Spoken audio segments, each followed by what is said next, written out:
이 시간 여러분 모두에게 하나님의 말씀이 임해서 그 말씀으로 위로받고 고침받고 복을 받는 시간이 되시기를 주님의 이름으로 축원합니다.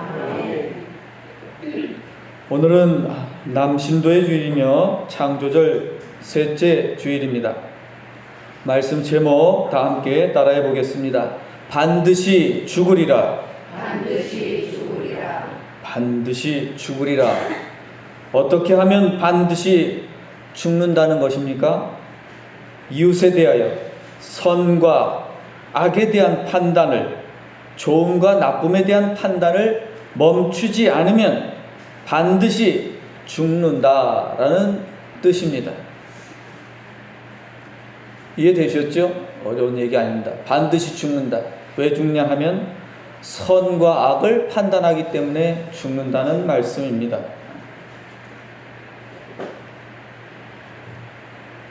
사실 제가 원고로는 쓰지 않았지만 그래도 얘기는 하고 가야 되겠다. 또 하도 역사적인 일이 일어나서 이 날들을 기억해야 하겠다는 생각에서 시간은 짧지만 또 벌써 저도 세 번째, 오늘 한 달 네 번째 주까지 얘기합니다. 세상 정치 얘기인데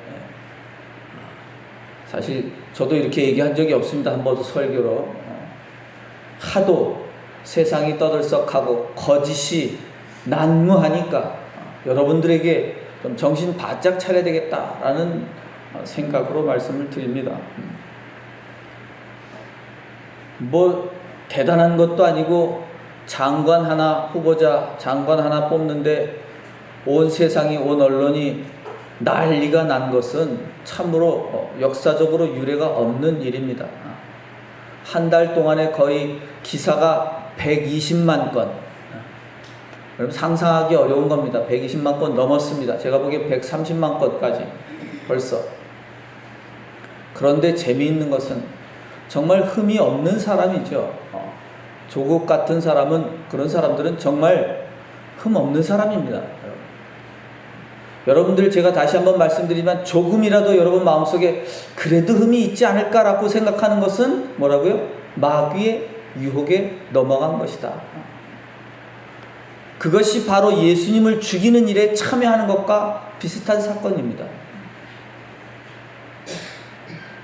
지난 추석 동안에 저는 이제 뉴스를 계속 보니까 이렇게 인터넷을 보면 진짜는 다 가려져 있습니다. 아마 TV 방송도 그럴 것인데 나경원이 아들과 딸, 나경원 아들도 논문 제1 저자가 됐고 그 논문을 쓰는데 나경원이 직접 청탁했다고 합니다. 직접 청탁을 했어요. 그건 밝혀졌어요. 인정했다 이거죠. 그건 불법이에요. 명백하게 불법인 사실들. 그래서 아마도 이대로 밀고 가면 이제 누군가 신고했습니다. 예일대학교를 다니는데, 아들이 예일대학교 다니는데 거기 갈 때 쓴 논문이 그것이 분명히 과정이 좋지 않다라고 해서 누군가 거기다 항의서를 그 대학에 보냈답니다. 그래서 취소될 수도 있다. 그러나 그건 다른 문제고, 여러분 지난 주말 동안에 뉴스 보셨습니까? 나경원에 대한 뉴스? 아들에 대한 거, 아니면 장제원 아들에 대한 뉴스를 보셨습니까? 거의 보이지 않습니다. 전혀 없어요. 상대적으로 보면 이쪽은 120만 건 계속 지금도 떠들어요. 장관이 됐는데도. 저쪽은 아예 없습니다. 찾아볼 수가 없어요. 여러분들은 텔레비전에서도 볼 수 없습니다. 인터넷을 통해서도 보통 사람들은 찾을 수가 없어요. 그 정도로 진짜 불법에 대해서는 모든 기자들이 아니라 기레기라고 합니다. 기자와 쓰레기의 합친 말입니다. 여러분들도 알아서요. 기레기예요. 요즘엔 기자를 기레기라고 부릅니다. 쓰레기다 그런 뜻입니다. 그들이 환경 오염시켜요. 모든 기사들이 다 쓰레기 같다는 거예요. 완전히 숨겨져 있어요. 그들의 범죄는. 세상이 늘 이렇습니다. 세상이 늘 그래요. 그래도 광주는 그런 경험을 역사적으로 아주 진짜 했죠. 광주 항쟁이 일어났을 때 광주에 있는 사람, 여기 사람 빼놓고는 다른 도시에 사는 사람은 아무도 몰랐습니다. 아무도 몰랐어요. 그렇게 철저히 숨겨져 있었어요. 진짜 악은 철저히 숨겨져 있고 정말 흠이 없는 사람은 아주 밝혀내서 마녀처럼 죽이려고 하는 것이 인간의 역사이고 세상입니다. 아마도 지금처럼 범죄를 들이밝히면 나경원이나 저 한나라당에 있는 저쪽 사람들은 지금 한 사람도 국회의원 할 수 있는 사람이 없어요. 저 사람들 다 강도들이에요. 강도들이라고요. 제가 보기에는. 그 잣대를 들이대면 한 사람도 다 감옥 가야 될 사람들이 다 국회의원 하고 있는 겁니다. 그 정도라면 정말 이 조국이란 사람은 세상에 그런 사람들이 또 있습니다. 어쨌든 아주 천사 같은 사람이죠. 늘 제가 말씀드리지만 이 사람 개인을 칭찬하는 게 아니죠. 세상에 그런 악한 자들의 죄악은 가려져 있고 의로운 사람의 흠만 들춰내려고 하는 것이 세상이다. 여러분들이 이것을 늘 경계하고 있어야 됩니다. 그러니까 여러분들 텔레비전 보시면서 나쁜 놈 나왔다고 해서 야, 저놈 나쁜 놈 쉽게 판단하지 않도록, 또 누군가에서 나쁜 소문을 들었을 때 바로 그 소문 듣고 나서 그놈은 죽일 놈인가 보다 이렇게 판단하는 것은 예수 믿는 사람으로서 할 일이 아니다. 그것에 관한 말씀을 오늘 또 전하려고 합니다. 오늘 주제의 내용도 그 이야기입니다. 오늘 남신도의 주일이고 창조절 셋째 주일입니다. 지난 주일에 전한 말씀을 다시 한번 떠올려 봅시다. 살아있는 사람과 죽은 사람의 차이가 무엇입니까? 그 사람 속에 하나님의 숨결이 있느냐 없느냐에 달려 있습니다. 하나님의 숨결로 숨쉬는 사람은 살아있는 사람이지만 하나님의 숨결로 숨쉬지 않는 사람은 죽은 사람입니다. 하나님의 숨결이 무엇입니까? 그것은 하나님의 말씀입니다. 하나님의 숨결로 숨쉰다는 말은 하나님의 말씀을 지키고 행하며 산다는 뜻이라고 했습니다. 이웃을 사랑하라는 말씀을 지키고 행하는 사람이 하나님의 숨결로 숨쉬는 사람입니다. 그러면 하나님의 자녀와 마귀의 자식의 차이는 뭘까요? 그것은 마찬가지로 하나님의 숨결로 숨쉬느냐 아니냐에 달려 있습니다. 하나님의 숨결로 숨쉬면 하나님의 자녀이지만 하나님의 숨결로 숨쉬지 않으면 마귀의 자식입니다. 여러분은 하나님의 숨결로 숨쉬며 살고 있습니까? 아니면 마귀의 더러운 말들로 숨쉬며 살고 있습니까? 날마다 하나님의 숨결, 하나님의 말씀으로 숨쉬며 사시기를 바랍니다.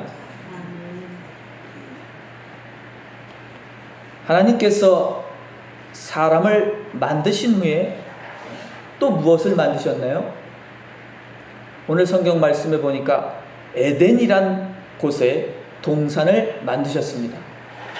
제가 하는 이야기들은 다 처음 듣는 이야기입니다. 그래서 잘 귀를 기울여야 돼요. 다른 교회나 다른 세상 사람들이 하는 이야기와는 전혀 다른 이야기입니다. 처음 듣는 분들은 귀를 잘 기울여서 들어보시기 바랍니다. 자, 에덴이란 곳에 동산을 만드셨습니다. 에덴이 어느 나라 말입니까? 히브리 말입니다. 무슨 뜻일까요? 에덴 동산. 에덴 무슨 뜻일까요? 기쁨 또는 아름다움, 그런 뜻입니다. 따라서 하나님께서 기쁨이란 동네에 동산을 만드셨다는 겁니다. 에덴은 그 동산의 이름이 아니라 동산이 있는 동네의 이름입니다. 에덴 동산은 기쁨이란 동네 안에 세워진 동산이란 뜻입니다. 간단히 우리는 기쁨 동산이다, 그렇게도 말합니다. 그러면 에덴에 동산을 만들기 전에 이미 에덴이란 동네가 있었을 겁니다. 이 기쁨이란 동네에 지어진 동산을 영어나 헬라어로 말하는, 여러분들이 잘 아는 말이 있죠. 이 기쁨 동산을 영어로 말할 때는 파라다이스다, 그렇게 말합니다. 파라다이스. 그는 영어이면서 또 헬라어이고 본래는 아랍에서 온 말인데 우리말로는 두 글자로 뭐라고 합니까? 한자인데 우리말 두 글자는 낙원이다. 낙원 들어봤죠? 낙원, 기쁠, 즐거울 낙, 기쁠 낙. 기쁨의 정원이다. 그런 뜻입니다. 여호와 하나님은 그 만드신 사람을 에덴 동산 안에 살게 하셨습니다. 여호와 하나님은 그 동산의 땅에 보기에 아름답고 먹기에 좋은 나무가 자라게 하셨습니다. 그런데 그 기쁨 동산 한가운데에는 어떤 나무가 자라게 하셨죠? 생명나무와 선악을 알게 하는 나무가 자라게 하셨습니다. 하나님께서는 이 사람이 에덴 동산에서 땅을 경작하게 하시고 지키게 하셨다고 합니다. 경작하다는 말은 밭이나 논을 갈아서 무엇을 심고 거두는 일을 뜻하죠. 하지만 여기서 경작하다는 말은 동산을 맡아서 돌보고 지킨다는 뜻입니다. 처음부터 사람이 밭을 갈아서 일하며 먹고 살았다는 것이 아닙니다. 하나님께서 자라게 하시는 온갖 식물들을 그냥 걷어서 먹고 살았다는 뜻입니다. 그런데 여호와 하나님께서 그 사람에게 이렇게 명하셨습니다. 동산 각종 나무의 열매는 네가 임의로 먹되 선악을 알게 하는 나무의 열매는 먹지 말라. 네가 먹는 날에는 반드시 죽으리라. 다시 말하면 동산에 있는 모든 나무의 열매는 내가 먹고 싶은 대로 먹어라. 그러나 선과 악을 알게 하는 나무의 열매만은 먹어서는 안 된다. 그것을 먹는 날에는 너는 반드시 죽는다. 이런 말씀입니다. 그럼 동산 한가운데 있는 생명나무의 열매는 먹어도 괜찮다는 것입니까? 그렇습니다.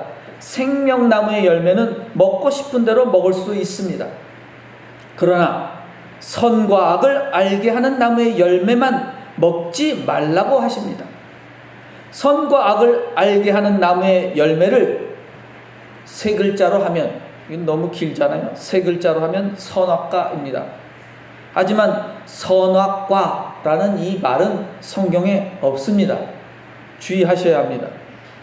성경대로 정확하게 말하면 선과 악을 알게 하는 나무의 열매입니다.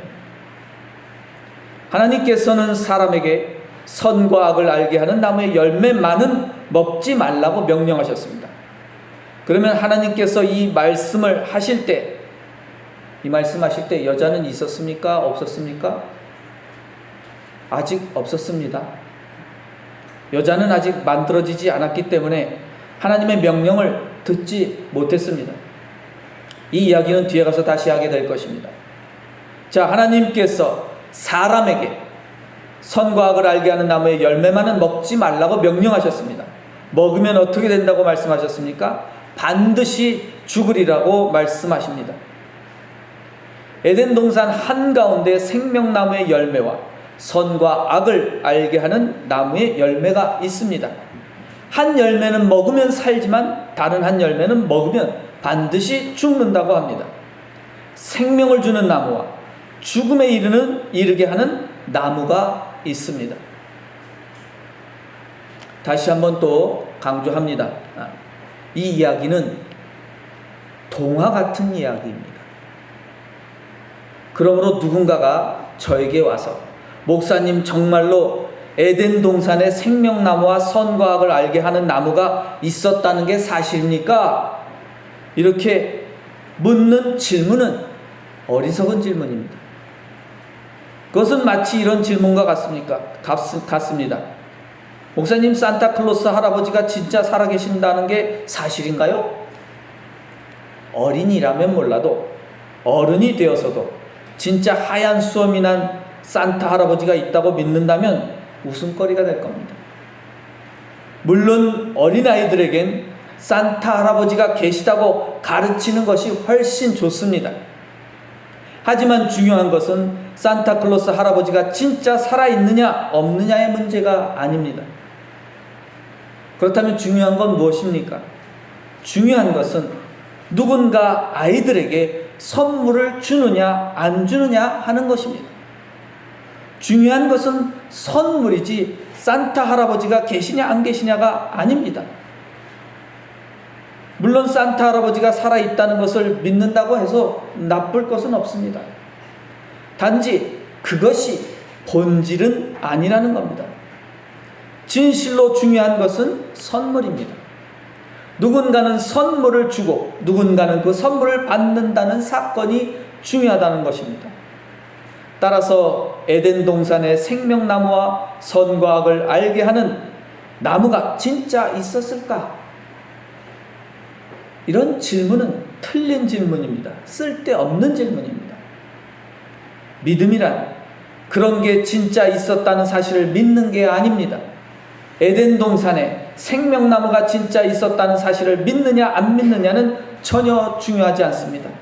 믿음과 관계가 없습니다. 그런 것을 믿을 필요가 없습니다. 그것을 믿는 게 믿음이 아니기 때문입니다. 성경에 쓰여진 대로 이 지구에 진짜 에덴 동산이 있었는지 없었는지 찾아보자. 찾아봐서 진짜로 에덴 동산이 있다면 믿고 없다면 믿지 말자. 이런 것은 매우 어리석은 생각입니다. 에덴 동산이 진짜로 있었는지 없었는지를 믿는 것은 성경에서 말씀하는 믿음이 아닙니다. 그런 것을 믿어봐야 아무 소용없습니다. 산타 할아버지가 진짜로 살아있다고 믿어요. 누군가 이렇게 물으면 뭐라고 대답해야 할까요? 살아있음을 믿으면 뭐가 달라지는데? 너한테 선물 준다냐? 그렇습니다. 산타 할아버지가 진짜로 살아있다는 것을 믿는 믿음은 아무 소용없는 겁니다. 중요한 것은 크리스마스가 때가 되면 누군가 어린이들에게 선물을 주는 일이 일어난다는 사실입니다. 그것을 믿는 것이 믿음입니다. 다시 이야기로 돌아갑니다. 사람이 선과 악을 알게 하는 나무의 열매를 먹으면 어떻게 된다고 하나님께서 말씀하십니까? 반드시 죽는다고 말씀하십니다. 이런 나무들이 에덴 동산에 진짜로 있었을까요? 또 질문이 틀렸습니다. 그런 질문은 이 이야기에서 전혀 중요한 게 아니라고 했습니다. 그 나무가 실제로 있었느냐 하는 것은 중요한 게 아니라 그 이야기가 무슨 뜻이냐가 중요한 것입니다. 그 사람은 이 선과 악을 알게 하는 나무의 열매를 먹었습니까? 안 먹었습니까? 먹었다고 합니다. 그 결과가 어떻게 됐습니까? 결국 죽음에 이르게 되었습니다. 죽었습니다. 그러면 다시 여러분에게 물어봅니다. 사람이 진짜 죽게 된 까닭이 무엇입니까? 쉽게 말하면 여러분 인간이 왜 죽습니까? 여러분 왜 죽어요? 성경에서 말하는 건 어떻게 말씀하고 있습니까? 그 열매를 먹었기 때문에 죽었을까요? 아니면 선과 악을 알게 되어서 죽었을까요? 아니면 하나님의 말씀을 지키지 않아서 죽었을까요? 물론 열매를 먹었기 때문에 죽었습니다. 그러나 그렇게 말하면 의미가 없습니다. 죽은 이유가 분명하지 않습니다. 분명한 이유는 그 열매 안에 들어있는 독 때문에 죽은 것입니다. 그 독이 무엇입니까? 선과 악을 알게 하는 것입니다. 성경은 사람의 죽음이 어디서 시작되었다고 말씀합니까? 선과 악을 알게 하는 나무의 열매를 먹은 후부터 사람의 죽음이 시작되었다고 합니다. 그것이 성경의 가르침입니다. 선과 악을 알게 하는 나무의 열매를 먹었다는 말은 진짜 그런 열매를 먹었다는 사실을 말하는 게 아닙니다. 그 말은 사람이 선과 악을 알고 선과 악을 판단하기 시작했다는 뜻입니다. 사람이 선과 악, 좋음과 나쁨을 판단하기 시작하자마자 죽음에 이르게 되었다는 것입니다. 실존주의 철학자 키에르케고르는 절망은 죽음에 이르는 병이라고 했습니다. 하지만 창세기에서는 사람이 선과 악을 판단하는 것이 죽음에 이르게 한다고 말씀하고 있습니다.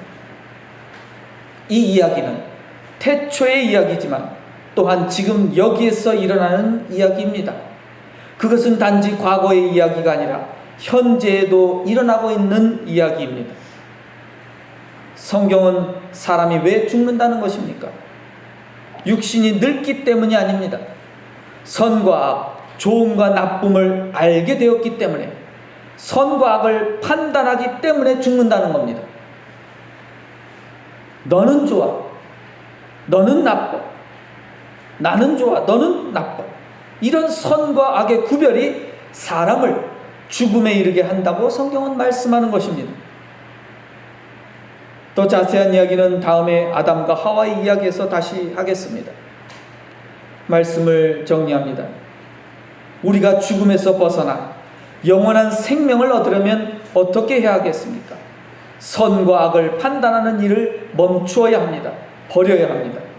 만일 여러분이 영원한 하늘나라에 들어가서 살고 싶다면, 영원한 생명을 얻고 싶다면 지금 여기서 선과 악을 따지고 판단하는 일을 멈추어야 합니다. 너는 좋다, 너는 나쁘다, 이건 좋다, 저건 나쁘다 하고 따지고 판단하는 일을 멈추어야 합니다.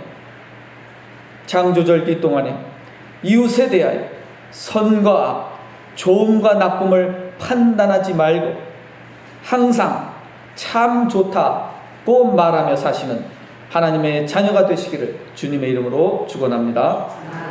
기도드리겠습니다.